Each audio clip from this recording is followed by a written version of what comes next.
रावण ने पूरे विश्व पर दिग्विजय कर ली, सारे बड़े बड़े पराक्रमियों को हरा दिया। अरे विश्व की बात तो छोड़िए, स्वर्ग लोक पर भी दिग्विजय कर ली थी। कुबेर आदि सब रावण के यहां हाथ जोड़ करके खड़े रहते थे। तब रावण अपने मंत्रियों से कहता है, पूरे विश्व में, तीनों लोकों में अब मुझसे ज्यादा प्रतापी कोई बचा नहीं है। तभी एक मंत्री बोलते हैं, बोले महाराज एक व्यक्ति है। बोले कौन? उत्तरीय क्षेत्र में, भारत के उत्तरी क्षेत्र में विराजमान रघु महाराज। रावण इतना पुराना है, रघु महाराज के समय पे भी रावण था, तब युवा था रावण। भगवान राम के समय पे भी वृद्ध नहीं हुआ था। हमारे नाना जी कभी कभी राम कथा सुनाते, हमको तो बताते थे, रावण कोई वयोवृद्ध नहीं था, राम जी से आयु में बड़ा दिखता था ऐसा नहीं। उसको देख करके ऐसा लगता था कि उसके पुत्र उसके पुत्र अक्षय कुमार आदि भी उसके सामने बड़े लगते थे। रावण इतना युवा लगता था, कोई आलस्य नहीं, कोई झुर्रियां नहीं, कोई बाल सफेद नहीं उसके, वैसा ही पराक्रमी था। लेकिन रघु महाराज के समय उसका पराक्रम और भी ज्यादा तीव्र था, क्योंकि वो उसका प्रारंभिक समय था। तो किसी मंत्री ने कहा कि महाराज अभी उत्तर भारत में रघु महाराज हैं, सरजू जी के तट पर विराजमान हैं, अगर उनको आपने हरा दिया तो आपकी जय जय हो जाएगी सब जगह। तो रावण का एक काम था, वो किसी भी पराक्रमी व्यक्ति के पराक्रम के सोर्स को देखता था कि कोई भी व्यक्ति बलवान किस कारण से है। तो रघु महाराज के पराक्रम का कारण था उनकी पतिव्रता पत्नी। रघु महाराज की पत्नी ऐसी पतिव्रता नारी थी कि रघु महाराज के अलावा किसी भी पुरुष को उन्होंने दर्शन किया, या तो भाई रूप में देखा, या पुत्र रूप में देखा, या पति रूप या पिता रूप में देखा। पति रूप में तो केवल वो रघु का ही दर्शन करती थी। और भी कई जो पातिव्रता नारी के नियम होते हैं सबका पालन वो करती थी। तो रावण ने मन में विचार किया कि अब मुझे उत्तर भारत जाना चाहिए और रघु महाराज को हराने का प्रयास करना चाहिए। तो रावण उत्तर भारत गया और सरजू जी के तट पर बैठे हुए रघु महाराज के चरणों में जाकर के रावण ने पहले प्रणाम किया और प्रणाम करके कहा, महाराज मैं आपका शिष्य बनना चाहता हूं, आप कृपा करके मुझे पराक्रम बल का अनुभव कराइए। तो रघु महाराज बोले, पहले संध्या वंदन करो, हमारे साथ बैठ जाओ। संध्या करने लगे, गायत्री संध्या सरजू जी के तट पर। रावण भी ब्राह्मण तो था ही, संध्या वंदन जानता ही था, बैठ करके संध्या कर रहे थे। तो संध्या के समय एक अघमर्षण का जल होता है, हर ब्राह्मण संध्या करते हैं तो हाथ में जल लेकर के अघमर्षण के जल में ऐसे श्वास छोड़ी जाती है, और अघमर्षण का जल जो होता है वो ऐसे भुजा उठा के पीछे डाला जाता है या इधर से पीछे फेंकते हैं। कहते हैं अघमर्षण का जल यदि हरे भरे वृक्ष पर गिर गया तो वो सूख जाएगा।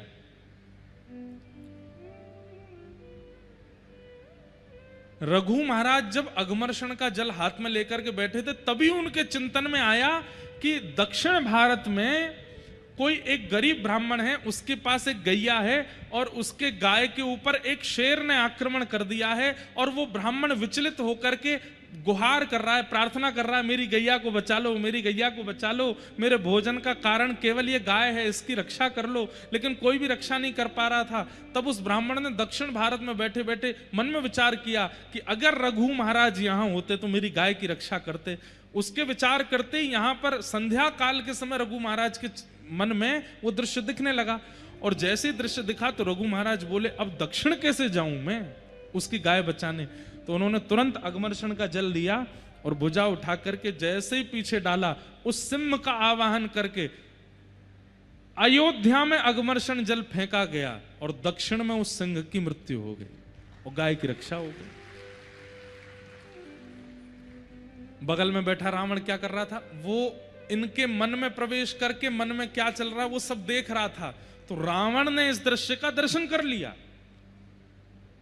रावण ने तुरंत संध्या पूरी होते ही कहा, आपने यहां बैठे बैठे उसकी गाय की रक्षा कर ली, ये तो अद्भुत है, आप कैसे कर लेते हैं ये? रघु महाराज बोले, कुछ दिन रहो, सिखाएंगे तुमको भी। रावण सीखने लगा, शिष्यत्व ग्रहण कर लिया रघु महाराज का। कुछ दिन बाद रावण ने प्रार्थना की, बोले भगवान आप कृपा कीजिए, हमारी लंका नगरी दर्शन करने के लिए मेरी लंका में एक बार चरण पधरा दीजिए। रघु महाराज ने तुरंत एक सीख उठाई और सीख उठा करके सरजू जी के तट पर बैठे बैठे ही पूरा नक्शा बना दिया और कहा, ये तुम्हारी लंका है? बोले जी, ये उत्तर द्वार है, ये दक्षिण द्वार है, ये पूर्व द्वार है, ये पश्चिम द्वार है, यहां तुम्हारी पत्नी का कक्ष है, यहां तुम्हारा भाई कुंभकर्ण सोया है, यहां तुम्हारे भाई विभीषण रहते हैं, यहां तुम्हारे बच्चे रहते हैं, ये रहते हैं, वो रहते हैं। देखते ही बोले, आप गए लंका? बोले मैं कभी नहीं गया। बोले आपको कैसे पता? ये तक बता दिया कहां कौन सा वृक्ष है और उस वृक्ष में कैसे पुष्प लगे हैं, कैसे फल लगे हैं। अयोध्या में बैठे बैठे रघु महाराज ने पूरी लंका दिखा दी रावण को। इतने में ही रावण चरणों में जैसे गिरा तो थोड़ा रावण से बचने के लिए, थोड़ा पीछे हटने के लिए उनका जो हाथ था रघु महाराज का, वो लंका के बनाए हुए नक्शे के एक कोने में थोड़ा पड़ गया, तो वो लंका का वो नक्शा जो था एक कोने से मिट गया। तो रघु महाराज बोले, राम राम राम राम, ये तो अनर्थ हो गया। तो रावण बोला, क्या हो गया? बोले ये गलती से हमारा हाथ पड़ गया, इतना हिस्सा तुम्हारी लंका का समुद्र में डूब गया होगा। रावण बोला, आप क्या बात कर रहे? बोले जाके देख लो। रावण जब गया तो उतना हिस्सा टूट के समुद्र में डूब गया था। रावण ने कहा, भैया ये सामान्य नहीं है, मैं कितना भी इनके चरणों में रह लूं, ऐसी विद्या तो मैं प्राप्त कर ही नहीं पाऊंगा। अगर मैं ऐसी विद्या प्राप्त नहीं कर सकता तो ऐसे विद्या वाले को रहने भी नहीं दूंगा पृथ्वी पर। अब रघु महाराज से मुझे सीखना नहीं है, इनको नष्ट करना है, क्योंकि मुझसे पराक्रमी ज्यादा है और मैं ऐसा पराक्रम कभी नहीं सीख पाऊंगा। बहुत दिन बाद हमको ये कथा याद आई है, ध्यान से सुनना। तो रावण ने क्या किया? बोले अब इन जैसा तो मैं नहीं बन पाऊंगा, तो इन्हीं को नष्ट कर दूं। और कैसे नष्ट करूंगा? बोले इनको नष्ट करने का एक ही उपाय है, इनके पत्नी का पातिव्रत धर्म नष्ट हो। और वो कैसे होगा? तो एक दिन रघु महाराज कहीं दूर देश गए हुए थे। रावण ने मन में विचार किया, आज मैं रघु महाराज का रूप धारण करके जाऊंगा और इनकी पत्नी का पातिव्रत नष्ट कर दूंगा। रावण रघु महाराज का रूप बना करके अयोध्या में घुस गया। सब लोगों को लगा कि रघु महाराज जी हैं, सब प्रणाम करने लगे, सब वंदन करने लगे। लेकिन जैसे ही रावण ने अपने निज कक्ष में प्रवेश किया रघु महाराज के, तो रघु महाराज की पत्नी, उन्होंने जैसे ही नेत्र उठा करके देखा, देखते ही पहचान गई और बोली, रावण तुम्हारी इतनी हिम्मत, तुम मेरे कक्ष तक घुसे चले आए भीतर।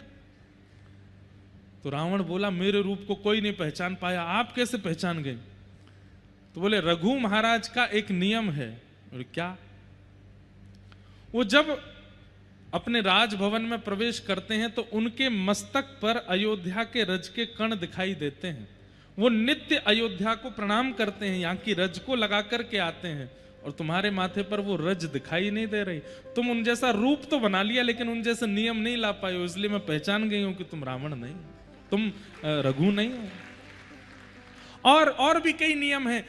रघु महाराज जब कक्ष में आते हैं तो वो सीधा मुझसे बात नहीं करने लगते, उनका एक नियम है, उनका एक शिष्टाचार है, वो तो तुम सीख नहीं पाए। केवल रूप बनाने से कोई रघु महाराज थोड़ी हो जाएगा। तुरंत आज्ञा कर दी, बोले इसको बंदी बना लो।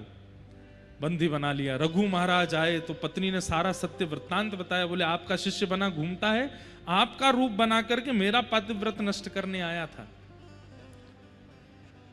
तब रघु महाराज ने तुरंत एक बाण संधान किया और कहा, रावण आज तेरा वध मैं करूंगा। इतने में ही ब्रह्मा जी प्रकट हो गए, क्योंकि रावण ब्रह्मा जी की खूब उपासना कर चुका था, शंकर जी की उपासना, देवताओं की खूब उपासना उसने करी थी। ब्रह्मा जी प्रकट हो गए। प्रकट होकर के कहा, हे महाराज, आप कृपा करो, इसका वध मत कीजिए। बोले क्यों नहीं करूं, आप क्यों इसका बचाव करने आए हैं, ऐसे राक्षसों को क्यों चाहते हैं कि आप जीवित रहें? तो ब्रह्मा जी ने कान में बताया, क्योंकि भगवान ने संकल्प लिया है कि वे आपके वंश में अवतार लेंगे और वे आपके वंश को सुशोभित करेंगे अवतार धारण करके, और अवतार धारण करके वे ही इस राक्षस का वध करेंगे। कृपा करके आप इसको मत मारिए। रघु महाराज बोले अब तो बाण चढ़ गया, अब तो हमने संकल्प ले लिया। पहले ऐसे नहीं होता था कि गोली भरी और जिसको मन था कर दिया। पहले ऐसा था कि जिस पर बाण चलाना है धर्म युद्धों में, वहां संकल्प आदि लेकर के, गोत्र आदि बोल करके तब बाण छोड़ते थे। बोले सामने वाले का गोत्र क्या है वो पता होना चाहिए, तभी बाण छोड़ा जाता था। तो बाण पर सब गोत्र आदि सब अंकित हो गए, तो बोले अभी रावण को ही मारेंगे और रावण के प्राण इसी बाण से जाएंगे। अब मैं इस बाण को वापस कैसे ले सकता हूं? तो ब्रह्मा जी बोले आप इस बाण को मुझे दे दीजिए, जब कालांतर में प्रभु श्री राम आपके वंश में आएंगे यही बाण उनको दे दिया जाएगा, इसी से वो इसको मारेंगे और इसी से उसका वध होगा। इसलिए कईयों ने प्रश्न किया, बोले राम जी ने 32 बाण मारे, 33 बाण मारे, 50 बाण मारे, रावण क्यों नहीं मरा? क्योंकि उसके प्राण जिस बाण में थे वो बाण अंत में आकर के मिला। फिर नाभि तो बहाना बना, और नाभि का भी एक प्रमाण है कि नाभि में मारना है तभी, पर वास्तविकता यह है कि इसके बीच की एक कथा और है। जब राम जी ने अनेक बाण मारे और रावण नहीं मरा, तब विभीषण जी ने बताया, पहली बात तो ये बताई कि नाभि में मारो, दूसरी बात बताई, बोले प्रभु इन बाणों से नहीं मरेगा ये, क्योंकि इसके प्राण तो पहले ही एक बाण पर आपके पूर्वज रघु महाराज ने लिख दिए थे, और वो बाण इस वक्त ब्रह्मा जी के पास है। तुरंत राम जी ने ब्रह्मा जी का आह्वान किया तो ब्रह्मा जी ने तुरंत बता दिया, बोले महाराज मेरे पास नहीं है। बोले जब मैंने रघु महाराज से बाण ले लिया था तो रावण ने देख लिया था, रावण को पता था कि मेरे प्राण इन्हीं बाणों में हैं, तो रावण ने खूब घनघोर तपस्या करके मुझे प्रसन्न करके वरदान मांगा। तो मैंने कहा वरदान मांगो, तो इसने वरदान में वही मांगा कि वो बाण मुझे दे दो जिसमें मेरे प्राण हैं। राम जी बोले तुमने दे दिया होगा। बोले प्रभु मैं भूल गया था कि वो बाण मांग सकता है। बोले फिर क्या हुआ? बोले वो बाण ले जाकर के इसने लंका में कहीं छुपाया है, अब वो नहीं पता कहां है। राम जी चिंता में बैठे, बोले रावण मर नहीं रहा है, इसका तो एक बाण में प्राण है।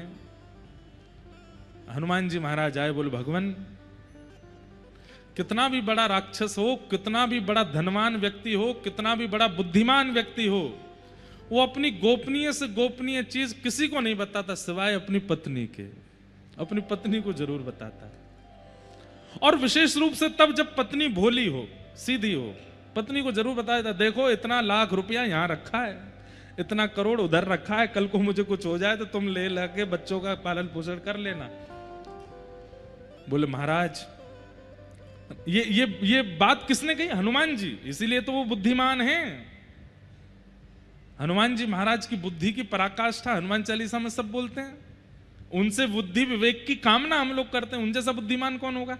उन्होंने कहा, बोले प्रभु हो ना हो, रावण पूरी लंका में अपने प्राण जिसमें बसे होंगे वो कहीं और नहीं, अपनी पत्नी के पास ही कहीं रखा होगा। आप कृपा करें तो मैं जाके लेके आऊं?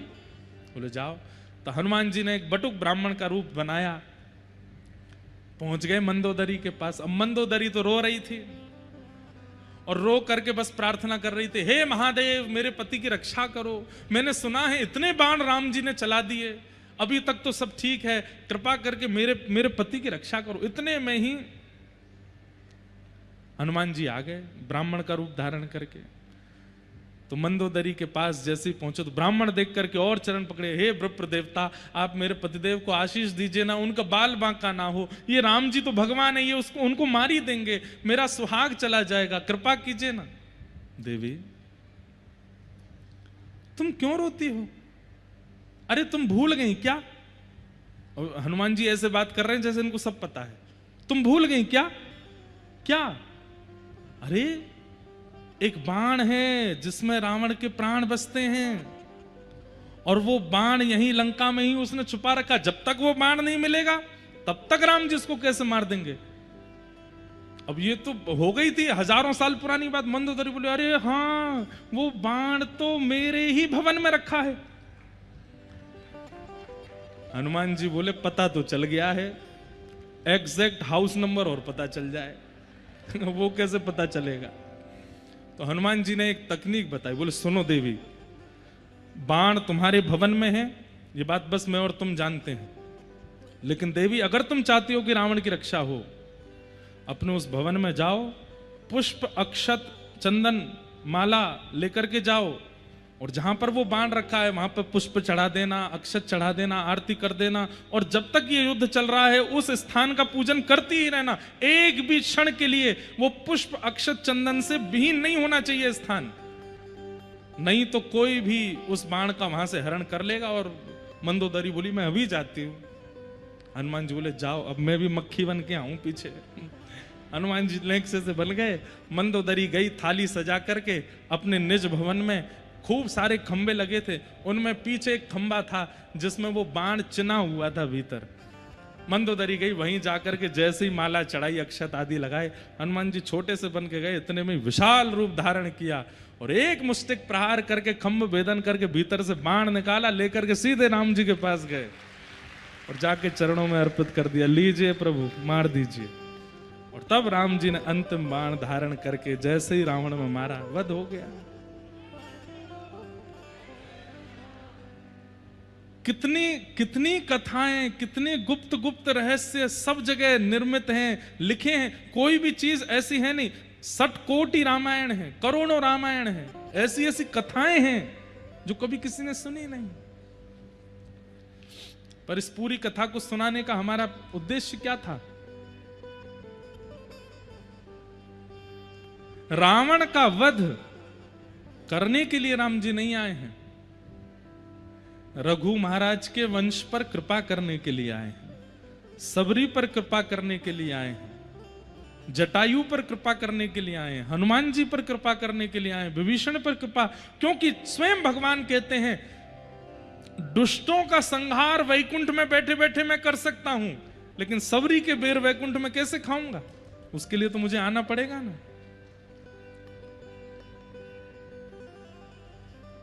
भाई, किसी अप्रेमी व्यक्ति का त्याग तो आप घर में बैठे बैठे डिसीजन ले लोगे कि मैंने उसका त्याग किया, लेकिन किसी को स्वीकार करने के लिए तो उसके पास जाना पड़ेगा ना। आपके 100 मित्र हैं, 100 में से एक से आपका मन उखड़ गया तो उसको बोलने थोड़ी जाओगे कि भाई मैं तुझसे दोस्ती तोड़ रहा हूं। घर में बैठे, अरे यार इसकी बातें बड़ी खराब हैं, इसकी आदत बड़ी खराब है, अब कल से मैं इससे नहीं मिलूंगा, हो गया अनफ्रेंड, तोड़ दिया संबंध।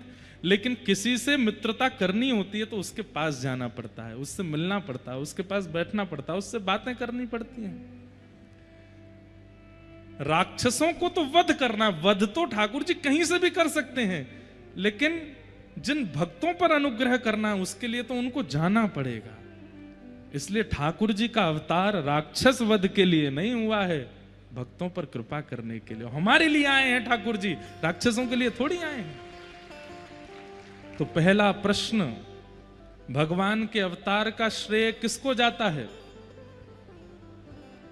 हमको जाता है। हमारे लिए आए ठाकुर जी, आपके लिए आए ठाकुर जी, वो राक्षसों के लिए थोड़ी आते हैं ठाकुर जी।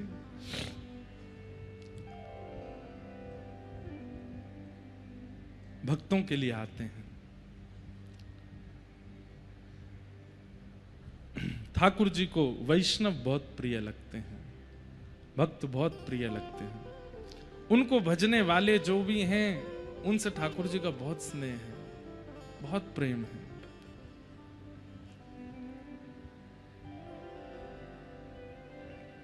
किम श्रेय शास्त्र सारः क, इतने शास्त्रों का सार क्या है?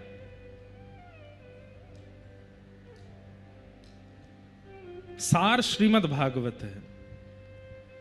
हमारे हिंदू वैदिक सनातन धर्म में अनेक शास्त्र हैं, पर अगर सार की बात करेंगे तो सार क्या है? श्रीमद् भागवत सार है। आप भागवत जी की कथा सुन रहे हैं तो आपने चारों वेदों के सूत्र भी सुन लिए, आपने मीमांसाओं की बातें भी सुन ली, आपने उपनिषद भी सुन लिए, आपने अन्य पुराण भी सुन लिए, आपने राम कथा भी सुन, सबका सार है भागवत जी में। 18,000 श्लोकों में सब कुछ समाहित कर दिया है वेद व्यास जी महाराज ने। इसलिए भागवत जी का श्रवण संपूर्ण वेद वेदांत उपनिषदों का श्रवण है। कई बार ऐसा होता है, कई लोग कहते महाराज जी उस पुराण में ऐसा लिखा है, उस पुराण में ऐसा लिखा है, वहां ऐसा लिखा है, वहां ऐसा लिखा है, क्या माने, आप ऐसा बता रहे हैं। भैया देखो, सुनो सबकी पर मानो भागवत जी की। श्रीमद् भागवत अंतिम रचना है व्यास जी की। इसका मतलब क्या है, सबका सार यहां पर समाहित कर दिया है वेद व्यास जी महाराज ने।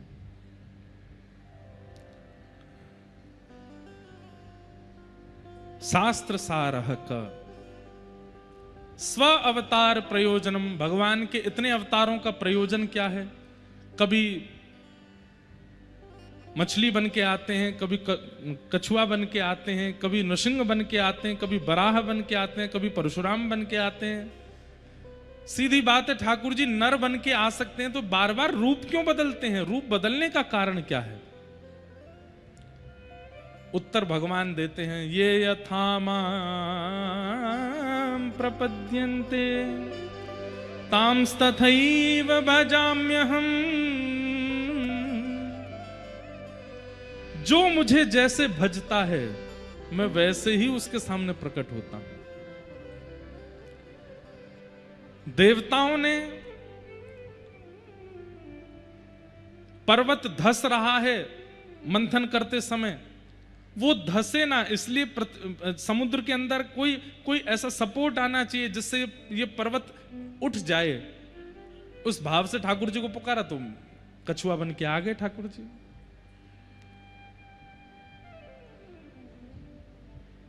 हिरण्यकश्यप के द्वारा किए गए उत्पीड़ना को देख करके भगवान सिन्न बन रहे थे, लेकिन प्रहलाद की कोमलता को देख करके भगवान नर बन रहे थे। इसलिए दोनों के लिए ठाकुर जी आए। अपने भक्त पर उत्पीड़ना करने वाले उस हिरण्यकश्यप को सिन्न की तरह मारना चाहते हैं और प्रहलाद को नर की तरह प्रेम करना चाहते हैं, इसलिए नरसिंह बन करके आ गए। ठाकुर जी का एक एग्जैक्ट रूप नहीं है, जो जैसा। एक सिलपिल्ले भगवान की कथा आती है। कौन से भगवान, क्या नाम है, जोर से बोलो, सिलपिल्ले। सिलपिल्ले भगवान कैसे हैं। एक तो राजा की पुत्री और एक व्यापारी की पुत्री, दोनों मित्र थीं, आपस में सखी थीं एक दूसरे की। तो जो व्यापारी था उसके यहां पर एक संत आए थे, चातुर्मास किया। चातुर्मास में शालिग्राम भगवान की सेवा करते थे। तो जब शालिग्राम भगवान की सेवा होती तो राजा की पुत्री और व्यापारी की पुत्री दोनों बैठ करके देखती थी। 4 महीने बाद जब चातुर्मास पूरा हुआ, 2.5 महीने बाद जब जाने लगे तो दोनों रोने लगी, बोले हमें भी भगवान चाहिए और यही वाले चाहिए जिनको आप स्नान कराते हो। तो संत ने कहा ये तो नहीं देंगे, हम दूसरे भगवान देते हैं। तो दोनों को शालिग्राम भगवान जैसे पत्थर दे दिए, राजकन्या को भी और उस सामान्य कन्या को भी। बढ़िया इत्र वगैरह लगा के, चंदन पोटा लगा के दे दिए, बोले यही तुम्हारे भगवान है। अब तो दोनों बड़ी प्रसन्न उनके संगी रहती हैं, दिन रात उन्हीं की सेवा करती। ध्यान से सुनिएगा। भाव के वश में है भगवान, भाव के वश में है भगवान। भाव नहीं तो हर मंदिर में, भाव नहीं तो हर मंदिर में दीखत बस पाषाण। भाव होए तो जित देखूं तित प्रगट होए भगवान। भाव के वश में है भगवान। लिख लीजिएगा, सबसे बड़ी प्राण प्रतिष्ठा क्या है ठाकुर जी की, भाव। आपने 3 दिन का अनुष्ठान कराया, ब्राह्मणों को बुलाया, चावल में ठाकुर जी डुबा के रखे, घी में ठाकुर जी डुबा के रखे, आंख पे पट्टी बांध के रखी। कई जगह वो वीडियो वायरल होती है, शीशा टूट गया पट्टी खोलते ही, ओह प्राण आ गए ठाकुर जी में।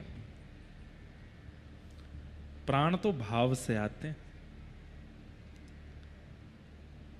भाव नहीं है तो आपके लिए वो ठाकुर जी केवल पाषाण हैं, और भाव है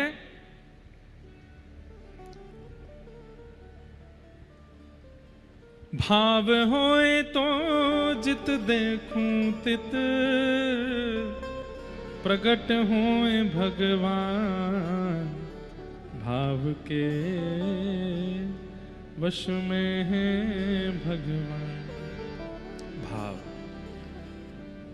अब दोनों कन्याओं को सामान्य पत्थर दे दिया, वो उन्हीं पत्थर में ही अपने परमात्मा को देखती हैं। संत तो चले गए और दोनों लाली पत्थर वाले भगवान की सेवा करती हैं। जो व्यापारी की कन्या थी, एक बार ऐसा हुआ कि व्यापारी का एक छोटा भाई था, भाइयों में आपस में बनती नहीं थी, तो छोटे भाई ने छल पूर्वक कुछ गुंडों के द्वारा बड़े भैया के यहां चोरी करवा दी और सारा सामान चोरी हो गया। अब चोर सब कुछ तो चुरा ले गए, संग में वो सिलपिल्ले भगवान और ले गए। अब प्रातःकाल होते ही बड़ा भाई गुस्सा करने लगा, बोले मुझे पता है ये मेरे छोटे भाई ने ही करवाया है, लेकिन छोटा भाई पंचायत बुला ली, बोले मैं क्यों करूंगा ऐसा, मैंने कुछ भी नहीं किया है, आदि आदि सब बात करने लगा। पंचों ने भी कहा भैया ऐसे तुम किसी पे आरोप नहीं लगा सकते, माना कि तुम दोनों की बनती नहीं है, लेकिन इसका मतलब ये थोड़ी तुम्हारे घर कुछ भी होगा तो तुम छोटे भाई पर इल्जाम लगाओगे। यहां व्यापारी बड़ा दुखी था, लेकिन उसकी बेटी रो रही थी अलग ही। व्यापारी बोला सब शांत हो गए, 5-6 दिन हो गए, तू क्यों रो रही है? मेरे सिलपिल्ले भगवान चले गए, चोरों से कहो धन भले ही ले जाए, मेरे सिलपिल्ले भगवान देते। तो व्यापारी बोला तू भी बड़ी विचित्र है, यहां पूरा घर लुट गया पिता का, तू वो पत्थर के लिए रो रही है? मुझे पता है वो तेरे चाचा ने ही करवाई है चोरी, जा संपत्ति तो वो देगा नहीं, सब चोरी कर लिया, पंचों के सामने ये भी दिखा दिया कि उसने चोरी करवाई नहीं, कम से कम अपने भगवान में इतनी निष्ठा है तो लिया जाके। तो वो छोटी कन्या अपने चाचा के पास गई, उनके दूसरे घर पर, और कहा चाचा जी आप सारा धन रख लीजिए, हमारे घर की सारी सामग्री रख लीजिए, पर उस सारी सामग्री में मेरे छोटे से सिलपिल्ले भगवान हैं वो दे दीजिए। चाचा बोले मैंने सबके सामने बिल्कुल प्रमाणित कर दिया है कि मैंने चोरी नहीं की, और तुम आकर के मेरे ऊपर इल्जाम लगा रहे हो। देखो चाचा जी हमें पता है सब सामान आपके पास ही है, आप सब रख लो ना, बस मेरे भगवान दे दो। तो चाचा व्यंग में बोले बड़ी सेवा करी तूने भगवान की, और तुझे ऐसा लगता है कि सब मेरे घर में, तो अब यहीं खड़े खड़े पुकार ले, इतने साल तो तूने सेवा करी, अगर तेरे परमात्मा तेरी सेवा से प्रसन्न होंगे खुद बाहर आ जाएंगे, बुला ले यहीं से। और क्या नाम है तेरे भगवान का? बोले सिलपिल्ले भगवान। नाम सुन के चाचा जोर जोर से हंसने लगा, बोले ये कोई नाम है भगवान का? गरुड़ध्वज भगवान होते हैं, सुदर्शन चक्रधारी भगवान होते हैं, मुरलीधर भगवान होते हैं, सिलपिल्ले भगवान? चल बुला ले यहीं से, अगर होंगे तो आ जाएंगे। दोनों भुजा उठा ली, नेत्रों से अश्रुपात करने लगी कन्या, हे मेरे प्राणनाथ सिलपिल्ले नाथ, यदि मैंने आपकी भाव से सेवा की हो, यदि मैंने आपकी नियम से सेवा की हो, आपकी सेवा में कभी भी आपके प्रति पत्थर बुद्धि ना रखी हो, पाषाण बुद्धि ना रखी हो, हमेशा आपको परमात्मा मान करके भजा हो, तो हे नाथ आप आकर के मेरे हृदय से लग जाइए। इतने में ही चाचा के घर के द्वार खुले और भीतर से सिलपिल्ले भगवान अपने आप आकाश मार्ग से आए और आकर के उसके कंठ से लग गए। दो काम हो गए, एक तो ठाकुर जी वापस आ गए और पूरे नगर के आगे साबित हो गया कि चोरी चाचा ने करी है। तो ठाकुर जी चाचा के हैं तो सब सामान भी चाचा के हैं। यहां राजकन्या, उसके यहां भी सिलपिल्ले भगवान थे, दोनों सखी थी। राजकन्या का दूसरे राजा के पुत्र से ब्याह हुआ, और ब्याह करके जैसे ही वो विदा होके जा रही थी, उसके पिता ने कहा बेटी मैंने देने में कोई कमी तो नहीं छोड़ी है, कुछ कमी रह गई हो तो बता, तुझे और कुछ भी चाहिए हो तो। बोले मेरे सिलपिल्ले भगवान दे दो। तो राजकुमार जिससे ब्याह हुआ वो जोर जोर से हंसने लगा, बोले ये कौन है, ये सिलपिल्ले कौन है? तो राजकन्या जिसका ब्याह हुआ था वो बोली देखिए आप मेरे शरीर के पति हो, आप मेरे देह के पति हो सकते हो, पर मेरे आत्मा के पति तो इस सिलपिल्ले ही हैं। आज के बाद इनके ऊपर उपहास मत करना। उस समय तो राजकुमार कुछ बोला नहीं, लेकिन चिढ़ गया। विदाई हो रही थी, पालकी में बैठ के वो कन्या जा रही थी। एक जगह कहीं पोखर तालाब पड़ा तो सब रुके, बाराती सब रुक के भोजन प्रसाद पा रहे थे। सब बाहर आ गए, लेकिन वो कन्या पालकी में बैठी अपने सिलपिल्ले भगवान से बात कर रही थी। आम खाओगे? केला लाऊं आपके लिए? सेब अमनिया करवा दूं? भूख लगी होगी ना, बस थोड़ी देर में पहुंच जाएंगे, फिर वहां जाके तो हम भोजन करेंगे ही। भैया ये हेलीकॉप्टर लैंड करवा लो, और जब कोई कीर्तन भजन हो तभी इसको उड़ाइएगा।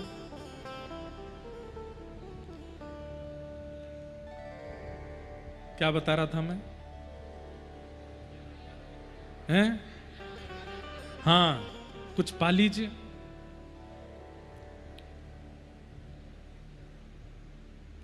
इतने में ही वो राजा आया, राजकुमार जिससे ब्याह हुआ, और भीतर आकर के पालकी में बैठ गया। बोले मुझसे बात करो, मैं तुम्हारा पति हूं, क्या पत्थरों से बात करती हो? तो लड़ने लगी। बोले खबरदार, इनको पत्थर मत बोलना, तुम पहले ही उपहास कर चुके हो। आदि आदि दोनों में थोड़ी नोक झोंक हो गई। तो राजकुमार ने कहा ये तेरा पति है, ये तेरा प्राणनाथ है? बोले हाँ। राजकुमार ने उठा करके उस सरोवर में फेंक दिया। ले तेरा प्राणनाथ मर गया। अब तुम उससे बात करना पड़ेगा, अब तो मैं ही हूं तेरा, और तो कोई है नहीं। वो राजकन्या रोने लगी, जोर जोर से चीखने लगी, रुदन करने लगी, मेरे सिलपिल्ले कहां चले गए, मेरे सिलपिल्ले कहां चले गए। तब उस राजकुमार ने कहा, देख तू मेरे लिए रुदन करेगी, मुझे पुकारेगी तो मैं दूर से दौड़ा दौड़ा आ जाऊंगा। और देख तेरा वो प्राणनाथ, मैंने फेंक दिया उसको सरोवर में, फिर भी बाहर नहीं आ रहा है। यदि उसका भी तुझसे प्रेम होता तो आ गए होते ना बाहर। तुरंत उसने भी ऐसे ही पुकारा, हे मेरे प्राणनाथ सिलपिल्ले, यदि मैंने आपको कभी पाषाण ना माना हो, आपको अपनी आत्मा का स्वामी माना हो, अपने जीवन का स्वामी माना हो, तो मेरे पास आ जाओ। और तुरंत सरोवर से सिलपिल्ले भगवान आए और आकर के उनके हृदय से लग गए। इन दोनों भक्तों की कथा श्री नाभा जी ने भक्तमाल में लिखी। सिलपिल्ले भगवान जो कि सामान्य पत्थर हैं, शालिग्राम नहीं थे, उनमें ठाकुर जी का आवाहन करके उनको भजते। भैया प्राण प्रतिष्ठा वैदिक नियम से तो होती ही है, पर वैदिक नियम से भी ज्यादा भाव से होती है। यदि भाव है तो आपके लिए ठाकुर जी कहीं भी प्रकट हो जाएंगे। किम श्रेय शास्त्र सारह क स्व अवतार प्रयोजनम। भगवान का प्रयोजन क्या है आने का? केवल अपने भक्तों के लिए ठाकुर जी अलग अलग रूप धारण करके आते हैं। किसी के लिए सिलपिल्ले बन के आते हैं, किसी के लिए भक्त वत्सल बन के आते हैं, किसी के लिए कुंज बिहारी, किसी के लिए राधा वल्लभ, किसी के लिए राधा रमण, किसी के लिए गिरधर गोपाल, सबके लिए अलग अलग आते हैं।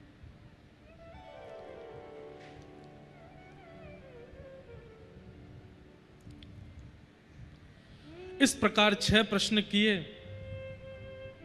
किम कर्म, भगवान का कर्म क्या है? ठाकुर जी क्या करते हैं आकर के? धर्म संस्थापनार्थाय संभवामि युगे युगे। धर्म की स्थापना। आप किसी भी विषय पर प्रश्न नहीं उठा सकते हैं। कई लोग प्रश्न करते हैं, ठाकुर जी ने ऐसा क्यों किया, ठाकुर जी ने ये क्यों किया, ठाकुर जी ने ये क्यों किया, ठाकुर जी ऐसा कैसे कर सकते हैं। और अधिकतर कृष्णावतार में प्रश्न उठता है रासलीला पर, और रामावतार में प्रश्न उठता है सीता जी के त्याग पर। सुनिएगा, एक दक्षिण में राजा थे, उनकी पुत्री थी, उसका नाम था वेदमती। क्या नाम था? वेदमती ने तपस्या की, और तपस्या के पीछे उद्देश्य क्या था?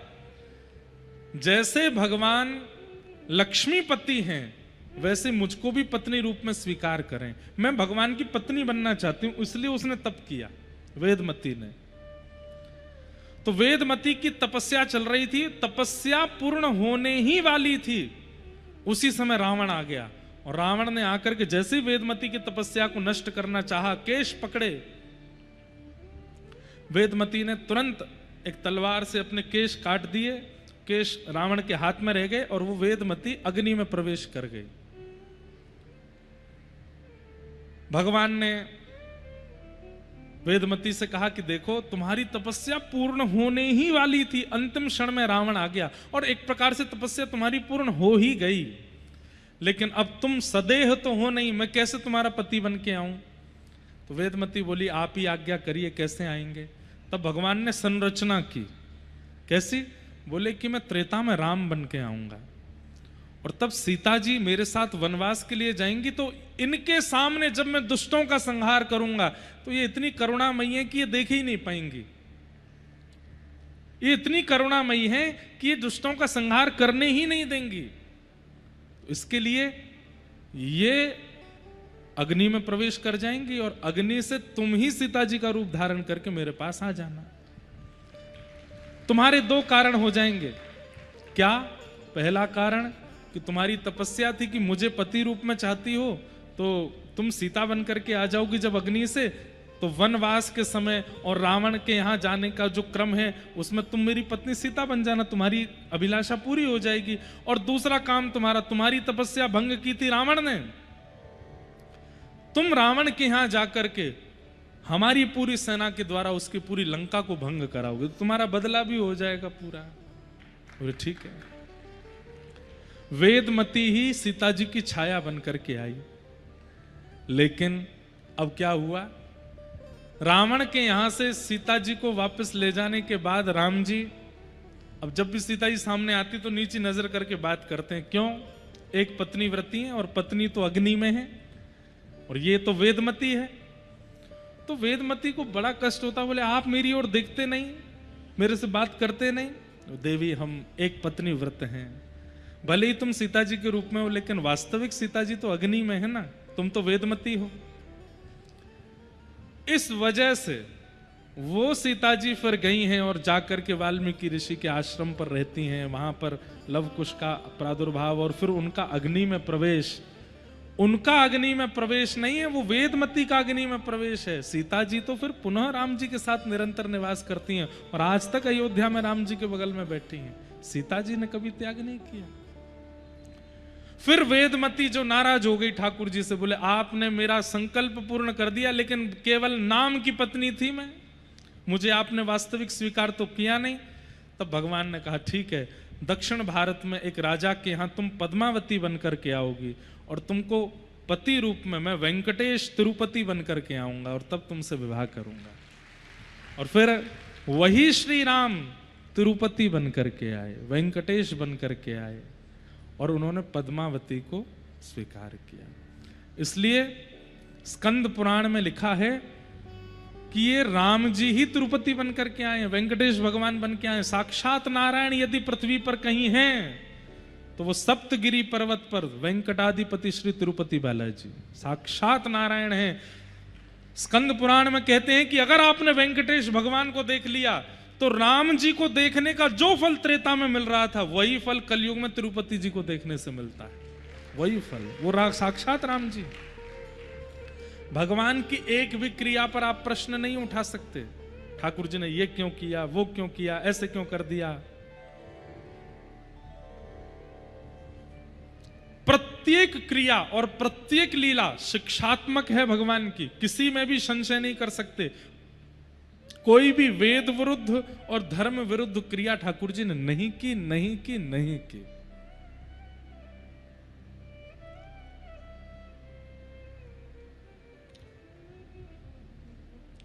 किम कर्म? बोले धर्म स्थापनम। के अवतारस्य, भगवान के अवतार कितने? बोले असंख्य अवतारा यशंख्येय, असंख्य अवतार हैं भगवान के, कोई गणना नहीं। और अंतिम प्रश्न, धर्म कम शरणम गतः, धर्म किसकी शरण में गया? भगवान के स्वधाम जाने के बाद धर्म किसकी शरण में है? हम सबकी शरण में है। हम धर्म की रक्षा करेंगे तो धर्म हमारी रक्षा करेगा। धर्मो रक्षति रक्षितः। इन 6 प्रश्नों के उत्तर दिए और अब यहां से सूत जी महाराज कहना प्रारंभ करते हैं। पहले तो अपने गुरु को प्रणाम किया। यम प्रव्रजन्तमनुपेतमपेत कृत्यम द्वैपायनो विरह कातरया जुहाव पुत्रेति तन्मयतया तर्वोभिनेदु तम सर्वभूत हृदयम मुनिमानतोऽस्मि।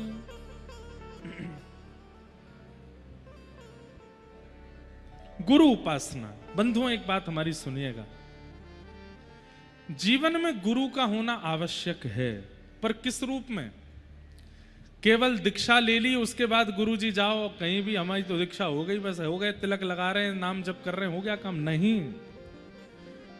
गुरु दीक्षा का मतलब यह होता है कि जो गुरु आपके हैं, अब उनकी शिक्षा ही आपका संपूर्ण जीवन है, वो जो कहेंगे आपको करना पड़ेगा, ये गुरु दीक्षा होती है। विवाह का मतलब ये थोड़ी होता है कि बस पति से ब्याह कर लिया, सबके सामने दिख गया कि हम इनकी हो गई, ये हमारे हो गए, ऐसा थोड़ी। विवाह का मतलब होता है आप उनके अधीन हो और वो आपके अधीन है, ये इस अधीनता को ही तो विवाह कहते हैं। ऐसे ही गुरु दीक्षा क्या है? गुरु के प्रति अधीनता। अब कहेंगे, जो आज्ञा करेंगे, जैसा कह देंगे वो हमें करना है,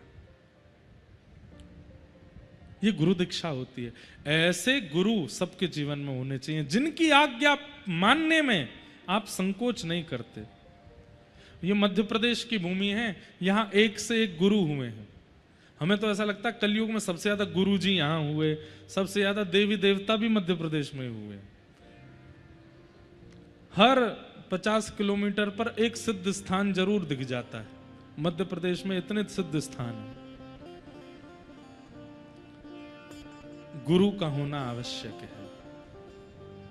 अभी हमारी कुछ दिन पहले जयपुर में कथा थी, तो वहां एक बहुत सुंदर गजल थी, उसकी पूरी तो याद नहीं, उसकी एक पंक्ति बहुत अच्छी थी। सद्गुरु चरण में सभी फल मिलेंगे, गुरु मिल गए तो युगल भी मिलेंगे। सद्गुरु चरण में सभी फल मिलेंगे, गुरु मिल गए तो युगल भी मिलेंगे।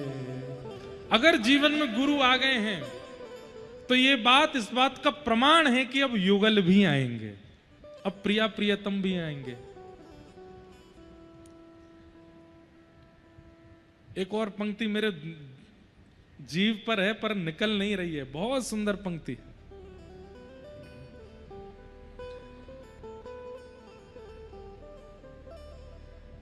मनोरथ सफल होंगे, घबराना ए दिल।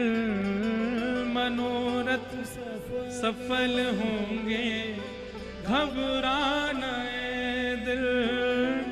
मनोरथ सफल होंगे, घबराना ए दिल। मनोरथ सफल होंगे। बहुत ध्यान से सुनना, क्या बात, क्या मनोरथ? न प्रीतम मिले आज तो कल मिलेंगे, गुरु मिल गए तो युगल भी मिलेंगे। न प्रीतम मिले आज तो कल मिलेंगे, गुरु मिल गए तो युगल भी मिलेंगे। अगर गुरु मिल गए, गुरु मिल गए का मतलब ये नहीं कि गुरु दीक्षा हो गई, गुरु मिल गए मतलब ऐसा व्यक्ति जीवन में आ गया है जिसकी वाणी, जिसके शब्द मानने में आपको सोचना नहीं पड़ता, जिसकी आज्ञा मानने में आपको सोचना नहीं पड़ता, वो कह देते हैं और आप करने लगते हो। ऐसे गुरु यदि जीवन में आ गए हैं तो ये बात निश्चित है कि अब युगल भी आ जाएंगे। ऐसे गुरु आ गए तो अब ठाकुर जी भी आ जाएंगे, प्रिया प्रियतम भी आए। हमारे ब्रज में एक संत थे, उनके गुरु जी ने उनको आज्ञा की भांडीर वन चले जाओ। गुरु दीक्षा हुई और दीक्षा के तुरंत बाद गुरु जी ने आज्ञा कर दी, बोले भांडीर वन चले जाओ। बोले भांडीर वन जाके क्या करें? बोले जब तक युगल प्रकट ना हो जाए तब तक भजन करते रहो। सोचिए, दीक्षा देते ही आज्ञा कर दी है गुरुदेव ने कि जाओ, जाकर के भांडीर वन में जब तक ठाकुर जी प्रकट ना हो जाए तब तक भजन करते रहो। चले गए भांडीर वन में जाकर के भजन किया। 5 साल 10 साल बीत गए भजन करते करते करते करते। 10 साल बाद दोनों प्रिया प्रियतम प्रकट हो गए। किशोरी जी प्रकट हो गए, ठाकुर जी प्रकट हो गए और दोनों ने प्रकट होकर के दर्शन दिए। अब देखना कैसी कैसी गुरु निष्ठा। ठाकुर जी जैसे प्रकट हो गए तो प्रकट होते ही ठाकुर जी को प्रणाम किया, दंडवत किया। किशोरी जी ने दर्शन दिए, ठाकुर जी ने दर्शन दिए। दर्शन देने के बाद में अब ठाकुर जी भक्त को देख रहे हैं, भक्त ठाकुर जी को देख रहा है। किशोरी जी बोली, भैया हम आ गए हैं, बहुत देर हो गई, 45 मिनट हो गए, कुछ तो बोलो। बोले गुरु जी ने केवल इतना ही कहा था कि ठाकुर जी आ जाएं तब तक भजन करो, उसके आगे बोलना क्या ये गुरु जी ने नहीं बताया। बोले अभी मैं जाता हूं, गुरु जी से पूछ के आता हूं कि क्या बोलना है। दौड़ करके गए वृंदावन। जटा जूट बढ़ गई थी, दाढ़ी इतनी बढ़ गई थी, गुरु जी नहीं पहचान पाए कि चेला है। गुरु जी ने प्रणाम किया गुरु जी को, सत्य घटना है। तो गुरु जी बोले कहो भैया कहां से। गुरु जी मुझे भूल गए आप, 10 साल पहले मेरी दीक्षा हुई थी तो दीक्षा देने के बाद आपने मुझे आज्ञा कर दी थी। अच्छा, गुरु जी ने कोई मन से आज्ञा नहीं करी थी, ऐसे दीक्षा होते ही गुरु जी से पूछने लगे, बोले गुरु जी कोई आज्ञा दो। तो चलते फिरते गुरु जी ने कही तब तक भजन करो जब तक प्रिया प्रियतम नहीं मिलते, ऐसे ही बोल दिया। बोले आपने मुझे आज्ञा दी थी जब तक प्रिया प्रियतम नहीं मिले तब तक भजन करो। भांडीर वन में जाके मैंने खूब भजन किया, नाथ प्रिया प्रियतम मिल गए। गुरु जी सुनकर के बोले क्या मिल गए? हाँ मिल गए। कहाँ हैं? कुटिया में बैठे हैं भांडीर वन में। बैठे हैं मतलब? बोले प्रकट होकर के बोले वरदान मांगो। अब गुरु जी आपने तो केवल इतना कहा था प्रिया प्रीतम मिल जाए तब तक भजन करना, वरदान क्या मांगना है ये पूछने